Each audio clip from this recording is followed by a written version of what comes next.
Bueno, gracias nuevamente, Amanda, por esa introducción. Gracias a la Fundación Terra Austral por invitarme a participar de este panel con Henry y con Victoria, con quienes ya llevamos un tiempo trabajando y tengo el privilegio de eh, compartir la experiencia de poder dar los primeros pasos en la implementación de diversos derechos reales de conservación medioambiental. Gracias también a Piu por asistir y por participar de este webinar. El involucramiento que Grasti Tanamasclis ha tenido con el derecho real de conservación se remonta a la tramitación de esta ley y en particular quisiera hacer una mención a José Manuel Cruz, abogado quien fue asociado de nuestro estudio y que participó activamente, fue uno de las personas que promovió el que exista esta ley. Hoy día dejó los códigos para dedicarse a temas más elevados, es sacerdote jesuita, pero vaya un saludo a José Manuel, quien fue mi ayudante de Derecho Constitucional en la universidad. Y bueno, considerando lo que ya ha comentado Victoria y Henry, que creo que han sido presentaciones muy completas,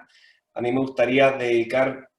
el tiempo que nos queda para ver aspectos bastante prácticos relacionados con lo que ha sido nuestra experiencia junto con la Fundación Terra Austral en la redacción e implementación de derechos reales de conservación. Brevemente, y quizá aquí voy a ser repetitivo, por lo tanto voy a tomar poco tiempo, el derecho real de conservación. Se publicó esta ley 20.930 en junio del año 2016 y dentro de las características que presenta esta herramienta legal está la gran autonomía y la voluntad que ofrece a los contratantes de un derecho real de conservación. Que proviene de la experiencia que proviene de Estados Unidos y que pudimos recoger en el fondo durante la tramitación de esta ley. He tenido también el privilegio de asistir a seminarios del Land Trust Alliance junto con Henry y Victoria. Los que no hayan ido y tengan la oportunidad en el futuro, cuando termine toda esta pandemia, de asistir, se los recomiendo, porque la verdad es que Estados Unidos es un país que tiene muchísimo que ofrecer en cuanto a sus propias experiencias respecto a la conservación medioambiental privada, y tenemos en nuestras manos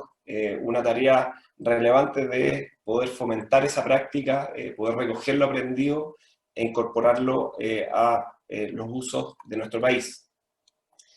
Y yendo en concreto de lo que se va a tratar esta presentación que preparé para hoy, no voy a tener muchas diapositivas, sino que solamente voy a ocupar lo que está en pantalla para acompañarme. Y quiero cubrir tres aspectos prácticos asociados a la constitución de un derecho real de conservación. Y esos tres aspectos prácticos podría yo distinguir entre aquellos que tienen que ver con la constitución misma del derecho real de conservación, y los dos siguientes tienen que ver con lograr uno de los objetivos, que es que se perpetúe en el tiempo esa conservación al patrimonio medioambiental. Y estos aspectos también cubren o tratan materias, como digo, que ya comentó Victoria y Henry. Pero vámonos al primer aspecto práctico, y aquí quiero ser bien concreto en la presentación. Lo primero trata sobre la gratuidad u onerosidad de la constitución del derecho real de conservación, que es un tema que aquellos que hemos estado involucrados en la redacción y la constitución de estos instrumentos no hemos tenido que enfrentar. Porque lo dice expresamente el artículo 7º de la ley 20.930, que una de las menciones del contrato de derecho real de conservación es la declaración de si la constitución de ese derecho real de conservación es gratuito u oneroso. Y en caso que sea oneroso, la ley exige que se indique, bueno, el monto del dinero u otras contraprestaciones que las partes acuerden con ocasión de la constitución del derecho real de conservación. Y dentro de los comentarios que se ha hecho el derecho real de conservación, yo recojo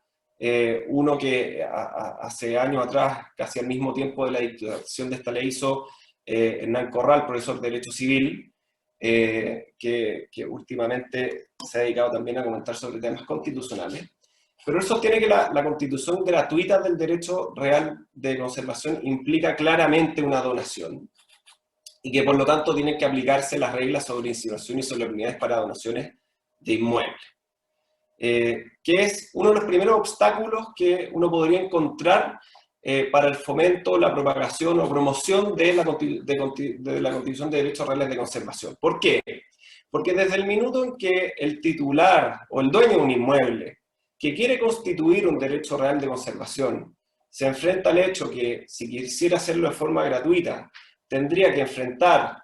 el trámite de insinuación, es decir, ir a solicitarle a un tribunal de justicia que le autorice a efectuar la donación.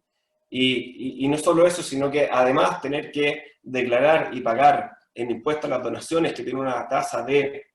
el 0 al 25%, obviamente que constituye un gran obstáculo. Y respecto a eso nos hemos enfrentado en la práctica. Creo que Ignacio Grech hizo una pregunta respecto a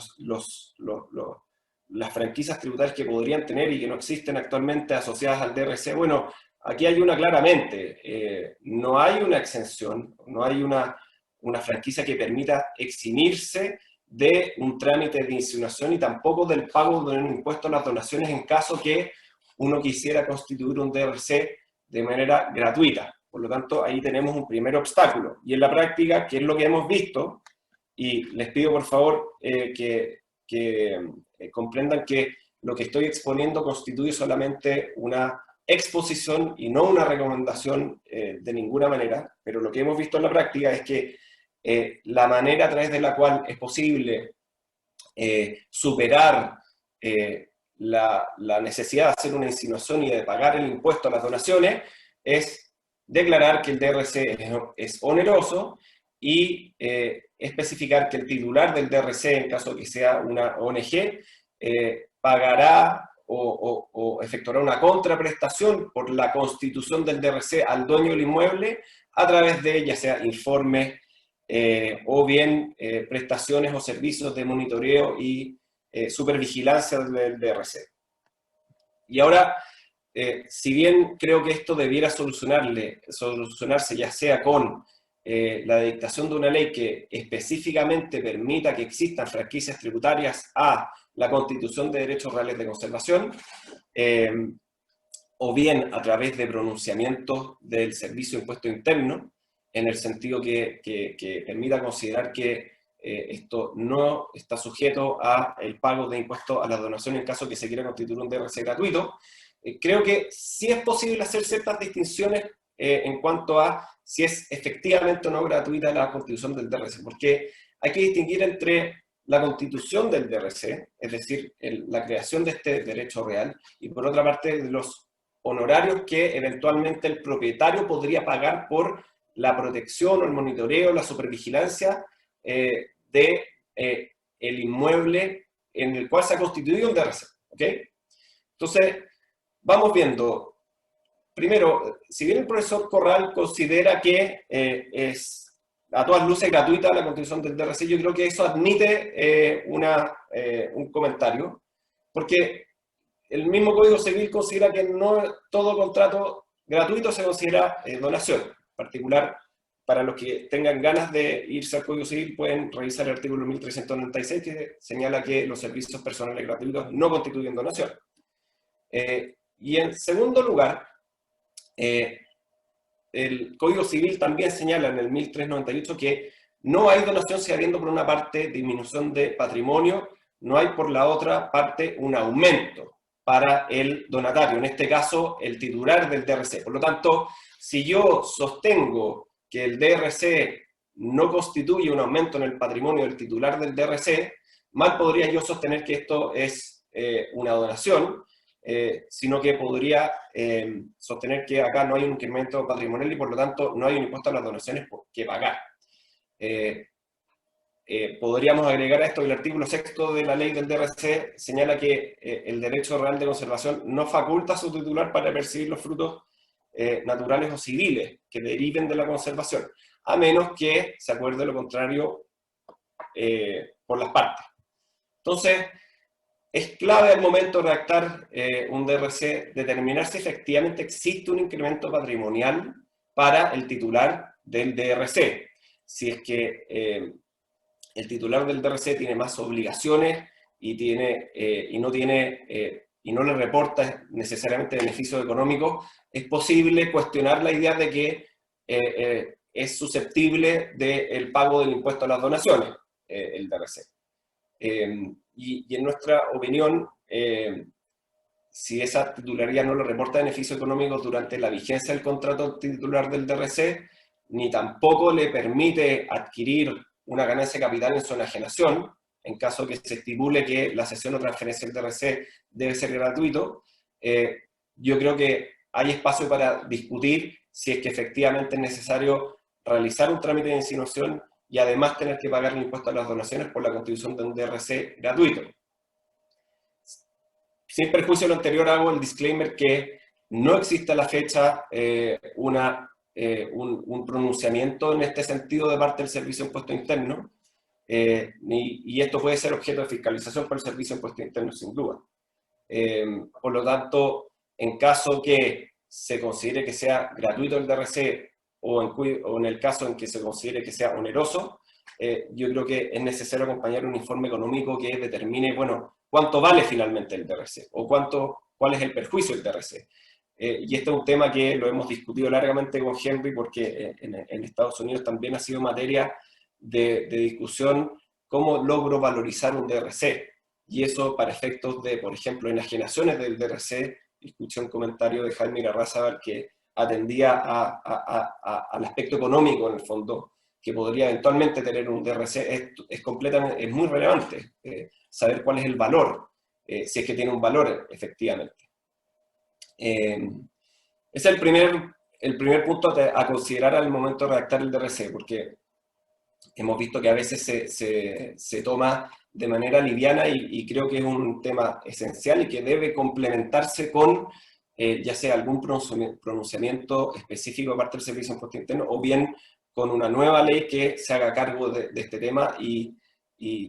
fomente la creación de derechos reales de conservación. El segundo tema que quiero tratar se trata sobre, y también viene de la experiencia práctica, y el tema 2 y 3 que voy a tratar ahora se refieren más bien a lograr la perpetuidad del derecho real de conservación. Tiene que ver con la hipoteca y también la constitución de otros derechos reales. En algunas de las preguntas que logré leer en este seminario se refería a, bueno, ¿qué es lo que ocurre con un DRC y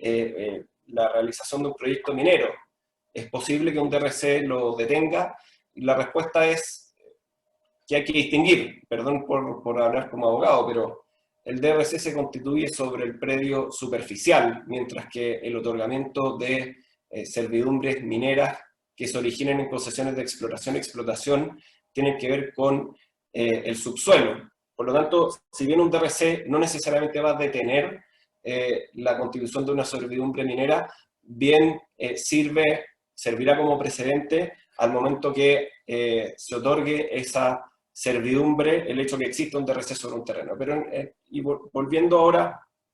al tema de la hipoteca, el artículo 11 de la ley del DRC establece una especie de prelación, señalando que los derechos reales que se encuentren constituidos con anterioridad al derecho real de conservación se van a preferir respecto de este último, ¿verdad? ¿Y eso qué significa? Que si es que existe un acreedor hipotecario cuya hipoteca se constituyó con anterioridad al DRC y se subasta o se ejecuta esa hipoteca, el DRC puede terminar en caso que si se remata el DRC en pública subasta, quien adquiera el inmueble elija o decida que se extinga el DRC. Por lo tanto, el consejo práctico que viene un poco de perogrullo es, si ustedes van a constituir un DRC, tienen que hacer un estudio de títulos del inmueble, y si es que existe una hipoteca constituida con anterioridad al DRC, existe el riesgo que el DRC termine en el momento en que esa hipoteca se ejecute. Distinto el caso de una hipoteca que se constituya con posterioridad a la constitución del derecho real de conservación. Y porque en ese caso no va a existir un acreedor que tenga una preferencia debido a que su hipoteca se constituyó con posterioridad a la constitución del DRC. Por lo tanto, este es un aspecto relevante a tratar al momento de redactar un DRC y al cual quienes estén involucrados en ese punto tienen que fijarse, dado que esto lo menciona el artículo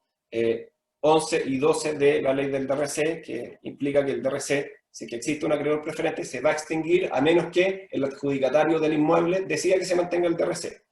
Y esto también lo comentó el profesor Hernán Corral, en el sentido de que, bueno, ¿a quién que adquiera un inmueble en una pública subasta va a preferir que se mantenga un DRC? Si queda a su arbitrio, claramente el DRC constituye una limitación al uso y goce del inmueble, por lo tanto, es poco probable que decida mantener el DRC vigente. Por lo tanto,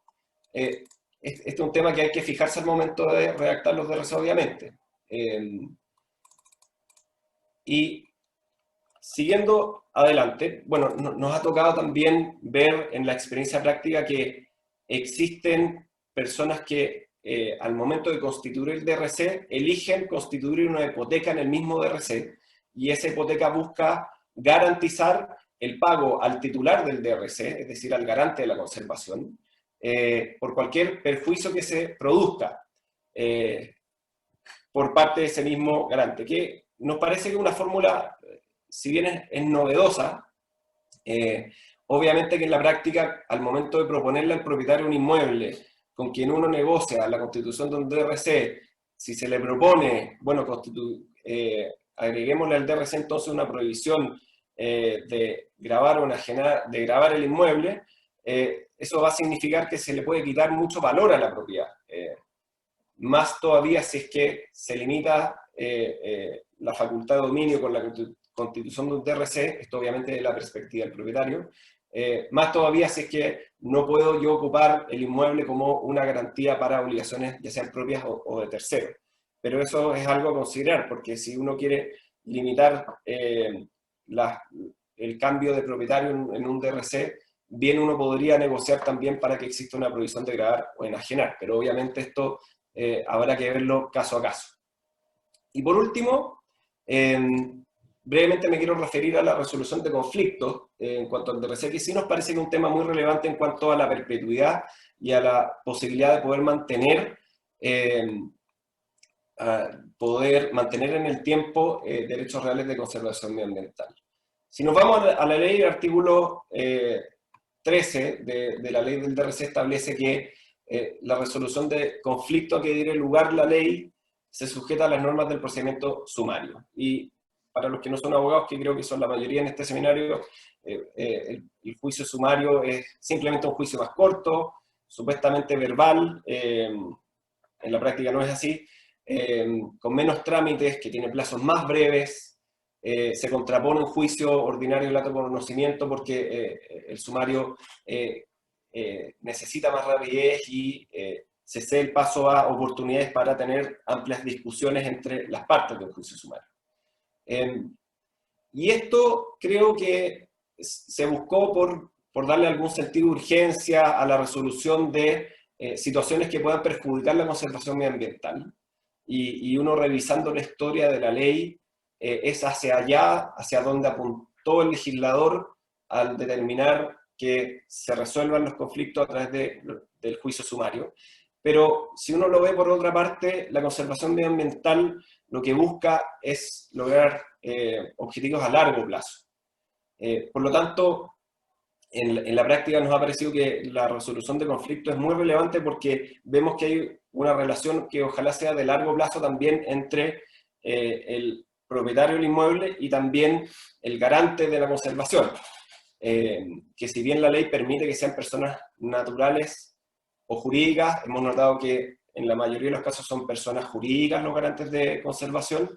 y en general fundaciones que se dediquen a la conservación medioambiental, debido a que tienen el expertise para poder monitorear y proteger la conservación. Bueno, en nuestra experiencia la resolución de conflictos, al menos como nosotros lo hemos planteado,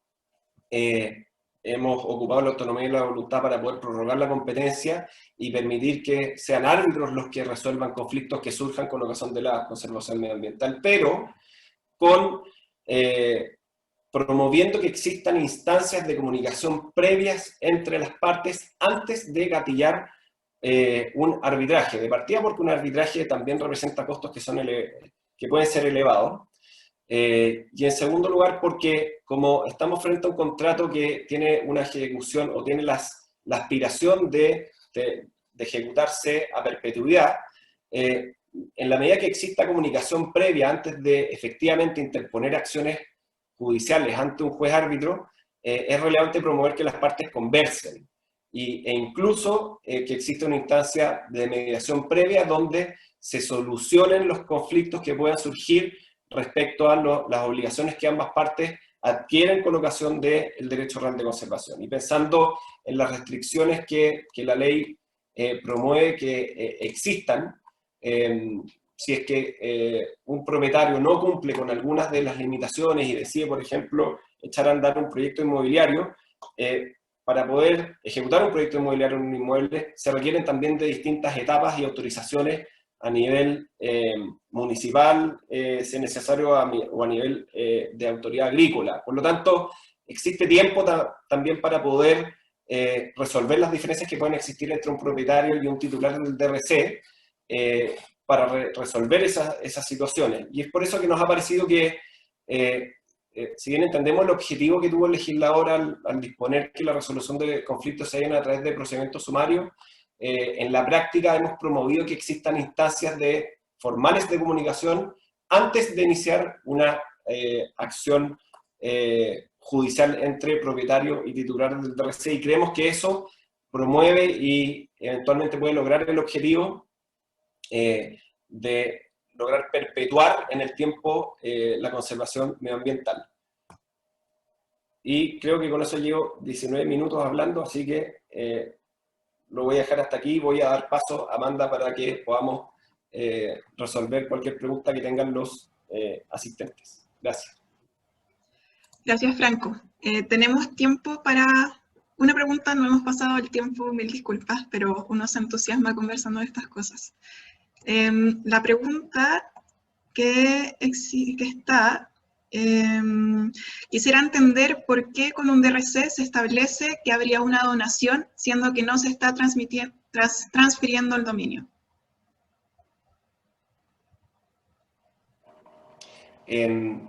Bueno, no es el dominio únicamente lo que puede significar un incremento patrimonial. Uno puede adquirir otros derechos que no sean el dominio que signifiquen incrementar mi patrimonio, como lo puede ser, por ejemplo, adquirir el usufructo sobre algún bien mueble o inmueble. Entonces, en la medida que eso significa que yo estoy incrementando mi patrimonio, necesariamente conlleva considerar que hay una donación de por medio.